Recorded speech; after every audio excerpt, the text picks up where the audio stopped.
So the 2025 NFL regular season is over, and now we know the exact draft order that the 2026 draft is going to be from picks 1 to 18 as we head into the 2025 playoffs. So you guys know what that means. Today we're going to be doing a 2026 NFL mock draft with this correct order. We know that the Raiders are 1, the Jets are 2, the Cardinals are 3, the Titans are 4, the Giants at 5. We had a very interesting week 18 as well, where the Giants almost completely tanked their draft stock. They're very lucky that Cleveland and Washington got some wins as well, as the Giants go out and beat the Dallas Cowboys. We see the Jets get number 2, the Raiders got number 1 in the tank off with the Giants last week. And we're also down to the Final Four in college football as well. We're able to watch Miami versus Ole Miss this Thursday and Oregon, Indiana in a Big Ten matchup on Friday. So we're going to learn a little bit more about these prospects as well. And the Raiders, man, if you would have told me that they were going to have the number 1 pick going into the year, I wouldn't have been totally surprised, because it's been the Raiders over the last couple decades. But man, I was excited about the Raiders this year with Pete Carroll coming in, who was just going to be somewhat of a floor raiser, right? And a floor raiser quarterback in Geno Smith as well. You have arguably the best tight end in the NFL, Brock Bowers, going into year number 2. You just drafted the most dynamic running back in the 2025 NFL draft in Ashton Genty. I really thought the Raiders were going to at least go like 7-10 this year, maybe make the playoffs. You never know. That did not happen. This team, I think all signs are pointing to them taking a quarterback number 1 overall, and that is going to be Fernando Mendoza, in my opinion, who I do think is a very interesting quarterback to go number 1. If I had to say who I liked more between Cam Ward at Miami last year and Mendoza at Indiana this year, I think I'd actually take Cam Ward at Miami based off like the traits coming out of college. Mendoza, obviously a very heavy RPO system at Indiana, and people think that could have some flaws at the NFL level. The Raiders fired Chip Kelly earlier in the year. They haven't fired Pete Carroll yet, but I feel like all signs are pointing to them firing Pete Carroll. This being PFF's mock draft simulator, they basically almost have every position as a team need for them. I think they're going to find their quarterback here. They haven't taken a quarterback, or they haven't had the number 1 overall pick since the 2007 draft, where they selected Jamarcus Russell out of LSU. I'm sure Raiders fans would like to forget that one, but we are going to select Fernando Mendoza, number 1 overall here to the Raiders. He's not going to have the greatest O-line in the world, so I hope that the Raiders would invest in the offensive line on day 2, maybe via a trade this offseason. Maybe they could find their Joe Thuney or Larry Tunsil from like a similar type of trade in the 2025 offseason, because you got to get Mendoza some help. You got to get Ashton Genty some help as well. But now you have an exciting trio of Mendoza, Genty, and Brock Bowers. They definitely need another wide receiver or 2. They do have Jack Bash and Dante Thornton and Trey Tucker, but those guys are maybe like wide receiver 2s at best one day. I'm not sure if they would end up drafting one, and they traded away Jacoby Myers this year to Jacksonville at the trade deadline. So we're going to have Mendoza go number 1. He has been the best quarterback in college football this year. He won the Heisman Award. He and Kurt Cignetti have obviously completely turned around this Indiana team, and Cignetti did it last year with Curtis Rourke, but Mendoza has played like a number 1 overall pick. I do think there is some risk to his game. It does feel like he's going to have the IQ and the progression rate to be a fine enough quarterback at the NFL level, but we got to wait and see. It's not a sure guarantee that he's going to be an absolute stud. It's not like he's an Andrew Luck type prospect. I don't even think he's a Caleb Williams type prospect as well. So that leaves us with the Jets at number 2, and this is also not a great quarterback class. It's hilarious too, because I remember making mock draft videos last year talking about, okay, I don't think this is the greatest quarterback class. You have Cam Ward, maybe Shador goes in round 1, maybe Jackson Dart goes in round 1 when we were talking about this about a year ago, but we were saying that the 2026 quarterback class is going to be a loaded one. I can't really say that's the case at all. We're saying once again 2027 might be the loaded one. Who knows, maybe Arch has a surprise declare. That's just not going to happen. I think he's staying at Texas. So I think the Jets right now are going to take Dante Moore here at number 2. Now, if you had to ask me, does Dante Moore stay? I can't really tell you right now, because Oregon is still playing in the college football playoffs, and Dante Moore could legitimately be the number 2 overall pick in the NFL draft. Yeah, he could stay another year and be number 1 next year, but if you could be number 2 this year, I would just take that than run the risk of a possible injury or regression year next year. I know that it's a very small sample size of Moore being like a legitimate starter at the collegiate level, and him not beating out like Dylan Gabriel last year at Oregon, which makes sense given where they were in their collegiate careers. I just think if Dante Moore like wants to be a top 3 pick, there's no better year than this year, where you can make an argument that the Jets are going to look for a quarterback. The Cardinals are going to look for a quarterback. The Browns would look for a quarterback. The Dolphins, I think at the minimum, would look for a quarterback at pick number 11. I'm going to have Dante Moore go to the Jets here at 2. I think this one is still up up in the air completely. We have to see how he looks against Indiana. If Dante Moore and Oregon beat Indiana, the best team in the country, an undefeated team in the country, that could cement him as a top 2 pick 100%, especially if he plays well in that game. The Jets need a quarterback, obviously. The Jets don't have to take a quarterback. Nobody really expected them to be a playoff team next year. I have no idea who their bridge quarterback is going to be. It's not going to be Justin Fields, though. I can tell you that. They're going to have 3 first-round picks next year. They have 2 first-round picks this year, one being from the Colts that turned out to be a little bit better than everybody thought it was going to be when they traded for Sauce Gardner at the deadline. So I'm going to have the Jets take their quarterback here in Dante Moore. I just don't think there's any other quarterback that's remotely close here.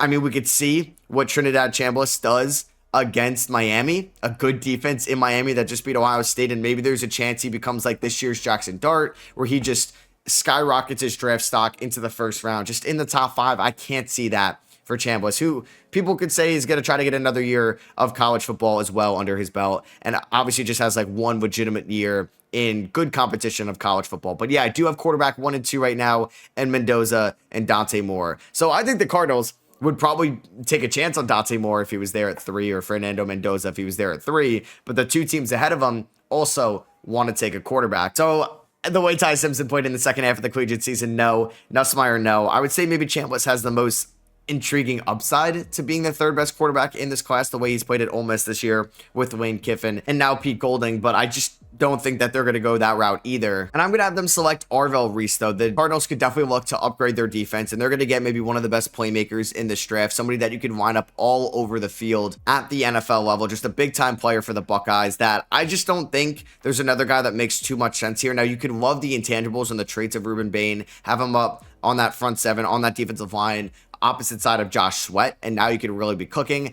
You just can't justify taking a receiver here. Like, Michael Wilson actually looked like a legitimate wide receiver 1 with Jacoby Brissett. I'm still not done on Marvin Harrison. Maybe I'm done on Marvin Harrison becoming a top 5 receiver in the league, but I still think he could at least be a serviceable one over the next 3 years of this rookie contract, thinking that they at least pick up the 5th-year option. I just don't think this team is going to take an offensive lineman this high as well. I don't think there's really like a Will Campbell this year. Spencer Fano is probably the best offensive lineman in this class, and maybe the Cardinals do fall in love with him at 3 to have him up there on that offensive line with Paris Johnson.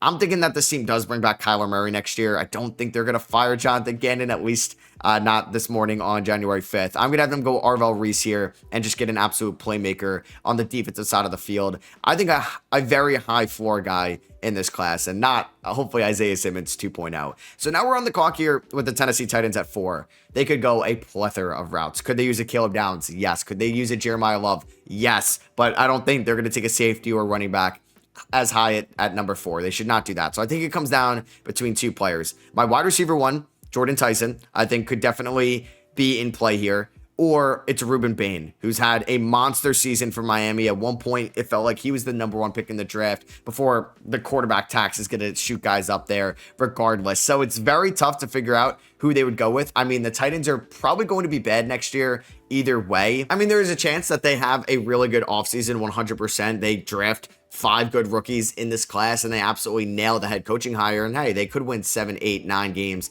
in the 2026 season. It really just comes down between Ruben Bane, in my opinion, and Jordan Tyson. Like, those are the, I go back and forth between the 2. And I'm going to have them go Ruben Bane. I think the best edge rusher in this class, somebody that could have double-digit sacks for multiple seasons in his career. And the Titans just need any type of playmakers they can get. It's a little bit more of a premium position than the wide receiver spot. And that's just what they have to go here. And I think they get a blue chip guy there at number 4. And I think you have to be thrilled about, the way that Cam Ward played this year down the stretch. I think he did a lot with not a lot around him, to be honest with you. Not great receivers, not great O-line play, not great coaching play. Running back play was fine with Tony Pollard, but I think Cam Ward and the Titans could have an exciting future as long as they nail maybe some receivers, offensive line help, and the head coaching hire in the offseason. So we have the Giants here at number 5. I mean, Jordan Tyson excites me a ton as well. Wan'Dale Robinson is a free agent who had a great end to the 2025 season with Jackson Dart. And you have Malik Neighbors coming back from that ACL tear. I mean, is it wise to go 2 receivers this high? I mean, I've always been an advocate for taking Spencer Fano here. You can never have enough offensive linemen. I mean, they don't really need a specific safety, but you go Caleb Downs here. Obviously, this team needs a corner as well. Are you willing to take Jamal McCoy off the ACL tear this high, or Mansoor Delane out of LSU this high? I don't know. That would be a trade down, in my opinion. I think there could be some value at some corners early in the second round, and I think the Giants need to address corner this offseason in some way, shape, or form. I'm going to have them go Jordan Tyson here, though. It does excite me about Jordan Tyson and Malik Neighbors for Jackson Dart going forward. I mean, we look at, like, the Cincinnati Bengals.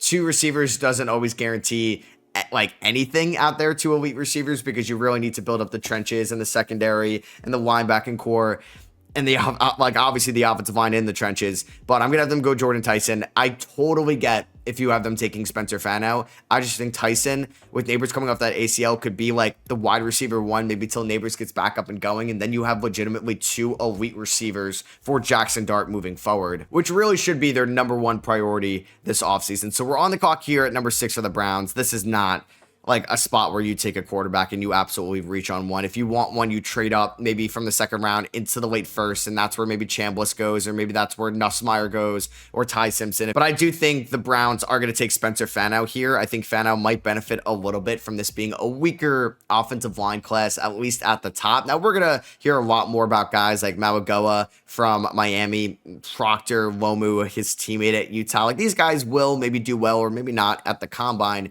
and they can move up throughout the draft process as well. Like last year, we ended up seeing Booker and Banks and Will Campbell and Armand Membo all go in like that top 12-ish range. We could definitely see that again, given how much of a premium position offensive line is at the NFL level. And whoever the next Browns quarterback is going to be, maybe they're a trade team. It feels like Kevin Stefanski is going to get fired. He hasn't been fired the moment I'm recording this. Maybe by the time you guys are seeing this, he ends up getting fired. But I do think this offensive line is getting a little bit up there in age. They definitely could use another tackle, and we're going to have Spencer Fano go here. They could also look at Jordan Tyson. Maybe they really like Makai Lemon or Carnell Tate as well. Those could have been viable options. So we're on the clock here at number 7 for the Washington Commanders. 2 guys I really like here. I either like Keldrick Falk from Auburn, or I like Caleb Downs. And this is where I think I'm going to have Caleb Downs go. The Commanders need to get younger on just both sides of the field. It was a very old roster, aging roster last year that just kind of broke down. I know that we're saying it last year, but it's still this year, I guess I should say. But I'm going to have them go Caleb Downs, who's arguably a top 2, 3 talent in this draft class. The Alabama transfer to Ohio State is somebody you can maybe line up all over the field. Can you line him up as a slot corner? Probably. Can you line him up out wide as a corner? Probably not, but you never know how teams can use him at the NFL level. But he's going to be one of the best safeties in the game, and I hope teams learn from Kyle Hamilton's kind of draft position in 2022, and maybe even Brian Branch's draft position when he got selected. Like, don't overthink these stud safeties. I know it's not the most premium position in the NFL, but man, Caleb Downs can help your defense go a long way. So we're on the clock here at number 8 for the Saints. The absolute, like, super fun pick is Jeremiah Love, but just because of Kamara's age, I don't think that's happening. I think they could use another receiver. Like, they traded away Rashid Shaheed. I'm going to assume they're going to extend Chris Olave, but you worry about his injury history just a little bit. I mean, Kelvin Banks and Talise Fuaga do look like legitimate building blocks for this team long term. I wouldn't mind them adding another corner to Kool-Aid McKinstry out there. Do they look for another edge rusher like a David Bailey or Keldrick Falk? There's plenty of options. But I think when you're watching the Saints in Week 18, right? Olave was hurt. Like, who was he throwing it to out there? And Tyler Shuck does look like a legitimate quarterback going forward for you. I know he's a little bit older, but in terms of his like quarterback experience, he's actually somewhat of a younger quarterback, a younger 25, 26-year-old quarterback. Kellen Moore honestly now has a pretty good track record of building up offenses. He was the offensive coordinator for the Eagles last year that won the Super Bowl, and I will say he overachieved this year for what he was given in New Orleans. I thought this was like the worst hiring job out there in terms of what you were walking into, and that was not the case whatsoever. Clearly, it was like the Jets and the Raiders that was much worse, but I'm going to have them actually go Makai Lemon here, who I like a little bit more out of USC. I think he's a little bit of a different style receiver as Chris Olave, and it gives you another legitimate option going forward. And you worry about Olave's injury history just a little bit. Now we have somebody that can step in as well in Makai Lemon that could be maybe a wide receiver 1 in a pinch, or just such a high-end wide receiver 2 for Tyler Shuck going forward. And hey, Jawan Johnson, not a bad tight end. The offensive line has been built up a little bit more. Would like to see them add maybe another interior offensive lineman either throughout day 2 of the draft or in free agency, or maybe they're Joe Thuney this offseason. I mean, what a trade that was for the Chicago Bears. So here we are at number 9 for the Chiefs, a team that traded away Joe Tooney last offseason. I think they could be in the Cardinal Tate market, but they did just draft Worthy and they have Rashee Rice. I just don't know if they're going to prioritize receiver at number 9. It's crazy to see the Chiefs picking at number 9. Kenyon Sadiq, best tight end in this class, in my opinion. I just don't think that's going to be in play at number 9, even with Kelsey retiring. Jeremiah Love makes sense. It makes a ton of sense, and I want to do Jeremiah Love here to the Chiefs. Just at 9 feels high when the offensive line is kind of still far from perfect in a way. Would they take Amalagoa? Maybe. The way he's been playing at Miami this year, I would think so. Looked really good against Ohio State last weekend or last week. You could go David Bailey as well. Maybe you're a little bit disappointed in the defensive line this year with Chris Jones getting up there in age and George Karlaftis. You might lose Leo Chanel in free agency, so do you draft a Sonny Styles, theoretically? Like, that could be an option as well. I love the idea. Love the idea of Jeremiah Love here. I really do. I just don't know if I could justify that to the Chiefs at number 9 when I feel like they could just invest into like a free agent running back, or maybe you end up drafting one on day 2, which could be completely fine if you want to take a Coleman, a Price, a Martin, a McGowan, a Singleton, or an Allen, one of the Penn State guys. Not going to be as good as Jeremiah Love, but I think just gives you enough upside if you could just build up the trenches again. I'm going to have them go David Bailey here, which maybe is not a popular pick, but I do think David Bailey is a top 10 talent in this draft. An absolute beast edge rusher this year at Texas Tech. Like, if you even look at like PFF's grades, like real good against Houston, Kansas, BYU, UCF, BYU, Oregon, some good teams this year. So yeah, I'm going to have him go number 9 there to the Chiefs. Maybe could give Karlaftis a run for his money as the edge rusher 1 on the team. Now we have the Bengals here at number 10. They kind of need every single position as well. Turner was a good corner for them this year, but I feel like this team could also look to add another corner. I mean, they just need anybody defensively. I mean, they did trade away Logan Wilson to the Cowboys this year. You know what? I might have them take Sonny Styles. Just somebody that could be that elite off-ball linebacker for them. Off-ball linebacker at number 10 when you have all those other holes does feel a little bit high as well. So you know what? I have no idea how like Myles Murphy and Shamar Stewart are going to look long-term. Do I just take Kedrick Falk here, who I think is good enough to go number 10?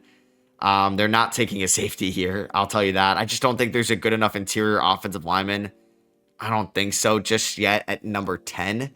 Just based off their needs. Peter Woods does intrigue me as well. Like Peter Woods definitely had the more, I would say, like the better season than TJ Parker at Clemson this year on that front 7. So you could go Peter Woods. It's Peter Woods or Sonny Styles for me. You know what? I'll have them go Peter Woods. Not a sexy pick of a defensive interior lineman, but I don't think it's like that far off from Mason Graham, who was in the top 5 last year. It is still somewhat a premium position. So at number 11 here for the Miami Dolphins, they need a corner. I mean, Cardinal Tate is still on the board. That could be an easy pick here. There's no quarterback that I would take here unless Mike McDaniel falls in love with Trinidad Chambliss, but it's going to be a new GM, and I don't know if that GM is willing to take a reach on Chambliss like this early in his tenure, whoever they hire. So I'm going to have them go corner. You can either look at Jamon McCoy, who tore his ACL in 2024, or you can have Mansoor Delane, who was probably the best corner specifically this year in college football, or up there. You have Avion Terrell, you have Colton Hood, you have Chris Johnson at San Diego State as well. But I'm going to have them go, like, you might be getting a premium on McCoy, but I think they would like somebody that can step, like they know is healthy out of the gate. And I'm going to have Mansoor Delane go here at number 11. Like, the Dolphins just need any type of corner out there, and then hopefully build up this defense again. Hopefully Kenneth Grant is better in year 2 and Chop Robinson is better in year number 3. The Cowboys, I mean, are they going to lose Pickens? Do we take Cardinal Tate? I mean, they didn't take Ashton Jeanty last year, but I think just them getting good production out of Javonte Williams should be like, all right, we do not need to take Jeremiah Love here at number 12. And they could have taken Marion Hampton around this range last year. They could look for another corner. They did release Trayvon Diggs, but I'm going to have them select Sonny Styles here. I know an off-ball linebacker could be their Van Der Esch, could be their Sean Lee, and I think Sonny Styles is definitely a top 15 talent. It's just like, will they prioritize the linebacking position here at number 12? I think Kedrick Falk could also be in play there for the Cowboys at number 12, which maybe I kind of like that a little bit more in hindsight, but we move on. So we're here at number 13 for the Rams. Yeah, this pick is from the Atlanta Falcons from the James Pierce trade. Would they end up taking a quarterback that could succeed? Matthew Stafford? Probably not. I mean, this is a fun Jeremiah Love team. I don't know. Kyron was fine this year, and Blake Corum was fine this year. Cardinal Tate, fun idea. I think Jamon McCoy could make a ton of sense. The upside he could bring as a corner can kind of be their cornerback one, which they don't maybe have on their roster long-term moving forward. The Ravens at 14, this is actually an easy one for me. It's Carnell Tate. The fact that Carnell Tate is still on the board here at 14 might be a little bit low. I just like Makai Lemon a little bit more. And hey, Carnell Tate has a chance to go as high as like number 4 in this draft. I've even seen some mocks with him as high as 2, which I don't really get. But Carnell Tate's going to go 4 here, or 14 to the Baltimore Ravens, who finished the season 8-9, just lost that game against my Pittsburgh Steelers. Sunday Night Football. I can't believe the Steelers won that game. Just Boswell misses the extra point. Isaiah Likely catches that 4th and 7. And then Tyler Loop misses that game-winning field goal, which was such a serviceable one as well. Like I said, I don't know how the Steelers won that game. But hey, the miscommunication with DeAndre Hopkins. Maybe the Ravens go offensive line here at 14 because they could definitely look to protect Lamar Jackson, who should still be their quarterback next year. If they move on from Lamar Jackson, I don't know what we're doing in the National Football League. I'm going to have the Bucs go Keldrick Falk here. I think this is also like a really low spot for him. Could go as high as maybe even like 7 to the Commanders, maybe as 4 to the Titans if you think he's the edge one in this class. So the Jets need about everything.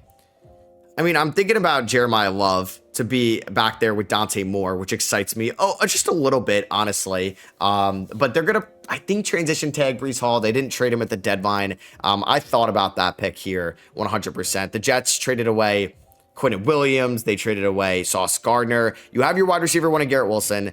You now have your quarterback one in Dante Moore. The offensive line looks intriguing, but I want to add to that secondary after trading away Sauce Gardner. So we're going to have them select Avion Terrell out of Clemson here at number 16. The Jets will also have the Cowboys second rounder, their second rounder as well, where I think once we eventually do like a 2-round mock draft later in the process, like I could have I don't know, Bernard for them, or Chris Bell from Louisville, or Casey Conception probably won't be there, actually. So we're on the clock here at 17 for the Detroit Lions, another team that could look at a corner as well. Maybe you're higher on Teron Arnold next year, though, and they do have DJ Reed. Offensive line probably makes a little bit of sense here, or Cassius Howell from A&M. And Jeremiah Love, right? I think I'm going to have Francis Maigoa here go out of Miami. One of the best offensive linemen in the country, one of the best offensive lines in the country at Miami as well, who have been A&M and upset at Ohio State in the college football playoffs. And this team tried bringing back Frank Ragnow out of retirement, and we're going to have them get Maigoa here at number 17. So at number 18, I'm actually going to have Jeremiah Love go here to the Minnesota Vikings, another team that maybe I don't know if they should take a running back. I just think you can't pass up on the Jeremiah Love talent there. At 18, we have Jordan Mason, not really an RB1, I think, going forward. You have Aaron Jones getting up there in age. I mean, you got to figure out the quarterback situation in J.J. McCarthy. I think they're going to pull like an Indianapolis Colts. Maybe they sign Daniel Jones for all we know. Maybe he has a good connection and relationship with Kevin O'Connell, but they bring in some type of veteran quarterback to give like a little bit of competition to J.J. McCarthy in training camp and preseason. They could definitely use upgrades on the offensive line as well, and maybe look for like a safety replacement to Harrison Smith, kind of high for a safety here at 18, unless you're like a blue chip safety. They're not going to go receiver. I just don't think they really need to touch their front seven that much. So I'm going to have Jeremiah Love go, who is by far the best running back in this class. You can make an argument he's more talented than Ashton Genty, not as productive college stats wise, but I guess played a little bit tougher competition. Maybe not by much at Notre Dame, but hey, he did play A&M this year. He did play Miami this year, 2 games in which they ended up losing. And I wouldn't say this is the toughest schedule after those teams, but the talent is there for Love, where he is definitely deserving of a first-round pick at the running back position. For the Panthers at 19, I wouldn't mind them adding to their defense. I know that they're in the playoffs here, and maybe this is an overachieving season going, they go 9-8 this year, or 8-9, they make the playoffs. It was a 3-way tie with the Falcons and the Buccaneers. I think I'm going to have them go Cassius Howell here, just add another edge rusher. They went Nick Scorden last year at A&M, so we could double up on A&M edge rushers here and take Cassius Howell. So we're on the clock here at number 20 for the Dallas Cowboys. If Jeremiah Love was here, I would think about that. We had Sonny Styles go number 12. In a perfect world, Sonny Styles is there at 20. Maybe in a perfect world, Cassius Howell makes it there at 20 as well. I mean, this team could look at Colton Hood out of Tennessee. Productive season this year as the Volunteers cornerback 1 after Jamon McCoy was out for the year. Specific edge rusher on the board, Ramel Height would probably make the most sense out of Texas Tech. You could take the upside, TJ Parker, like going into the year, people thought he was going to be a top pick in this draft. There's not a safety here that I really like, so I mean, you could go Caleb Banks on that defensive line with Quinnen Williams moving forward. I think I'm going to have them take Romello Height just to get another edge rusher. Maybe you hoped like Sonny Styles was there at 20 and you took Keldrick Falk at 12. But here I'm going to have them get Romello Height, keep him in the state of Texas, and they end up with Sonny Styles as well. My Pittsburgh Steelers here at 21. I'm going to do my playoff predictions, I think, on Thursday. I don't have much confidence against Houston. I do have more confidence than I did against like their last matchup against Baltimore and Buffalo in the playoffs. But I don't know, man. This Steelers team is not great. I like Denzel Boston. This team needs a wide receiver too. They need a quarterback. Oh God, do I take Trinidad Chambliss? Do I do it? Oh my God, I don't feel good about it. And I'm thinking about it. If I see a Ty Simpson mock, I can't really live with that, honestly. Man, I don't mind the idea of like moving on from Broderick Jones, who showed flashes this year, but we're in year 3 of flashes, and that's where I would maybe take Caleb Lomu. The Steelers just need another wide receiver playmaker out there with DK Metcalf. So I'm actually going to have them go Denzel Boston. It's just like Calvin Austin is a fine wide receiver 3. I'm watching MVS out there, Adam Thielen, Scotty Miller, Ben Skoranek. Do you hear those names I'm listing? This team needs another wide receiver playmaker. And I think it's got to be a high end too, because DK is a very low end wide receiver 1. I know he's paid like a top 5 receiver. He's not a top, like, maybe even 10 receiver right now. So we're on the clock here at 22 for the Chargers. I mean, if you think one of these premier offensive tackles you could bump inside, maybe you go with that, because you're obviously set with Slater and Joe Alt. I think this could also be a Caleb Banks play, right? Like you lose Poona Ford in the offseason last year, and maybe you think that could be your long-term replacement in a way. So I'll have Caleb Banks go to the Chargers at 22. The Eagles picking here at 23. I would be surprised if they're picking this low. They're ranked actually lower than the 49ers in this mock draft simulator. This could be a fun Kenyon Sadiq team. That's for sure. If they're done with like Dallas Goedert, this could also be like a Colton Hood, just get another good corner out there. I think they could be also another edge rusher team, and they could maybe take the upside in TJ Parker, which I feel like Howie Roseman does, right? And you lose Josh Sweat last offseason. I'm not sure if they're going to bring back Nolan Smith long term eventually when he's a free agent. So that could be the play there at 23 for the Eagles. I don't think they're going to take a receiver. At number 24, the Bills, I think, could take a receiver. They definitely need a receiver. I just don't know if I love any of these guys here. Maybe the Bills are a trade down team. Obviously, Keon Coleman has not really worked out for this team long term. I don't know if there's a good enough, like, maybe you just go CJ Allen here out of Georgia. That Auburn game was great. You could go KC Conception, who's probably the best receiver on the board. This one is tough, man. Screw it. Let's just take a receiver for them here at 24. Conception could be high there at 24, but maybe not. Maybe that's kind of a fair range where he can end up going. The Bears got to add somebody on this defensive side of the field. So they could either go CJ Allen or they can go Caden McDonald. I'm going to build up the trenches a little bit more, and I'm going to go McDonald. Another Ohio State defensive Buckeye drafted here in the first round, joining Sonny Styles and joining Caleb Downs and Arvell Reese. So that's 4 of them. You'd think they'd be in the semifinals, right? So here at 26, we have the San Francisco 49ers. I think this is an easy pick as well. And I'm going to have them take Oliviega Ione from Penn State. They just got to have an interior offensive lineman help. The offensive line, not great for the 49ers this year, and they had some injuries for sure. I don't think they would take a receiver. Like, you still have Pearsall. I mean, Brendan Ayuk probably not going to be on this roster next year. I have no idea if Jawan Jennings is going to be on this roster next year, but they got to build up the trenches a little bit more as well. If there was like a Omarion Hampton in this class or somebody like that, that would be perfect for the Houston Texans here at 27. I just don't think they're going to end up going with a running back here at this spot. So I'm actually going to have them take Caleb Lomu. I know the offensive line was improved this year, but I think they can maybe utilize Lomu long-term at either spot, tackle or guard. 28, the Cleveland Browns have their second first-round pick. This one was the Travis Hunter trade down last year. They ended up taking Spencer Fano here at number 6. So I don't know if I would have them take another offensive lineman, but honestly, they could. Like, they could have just doubled up on Utah offensive lineman. I might have them take Caden Proctor at this point as well.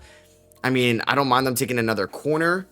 Like, they did trade for Campbell this year. You obviously have Denzel Ward. You could try to add another defensive lineman as well out there. So, you know what? I'm going up double offensive lineman. I'm actually going to have them take Jennings Dunker here from Iowa at 28. I know there's a lot of variance in the Caden Proctor prospect intrigue here, which maybe that's a good spot for him in Los Angeles. I had Los Angeles get Jamon McCoy at number 13. I mean, do I take Trinidad Chambliss here and he sits behind Matthew Stafford for a year? Maybe.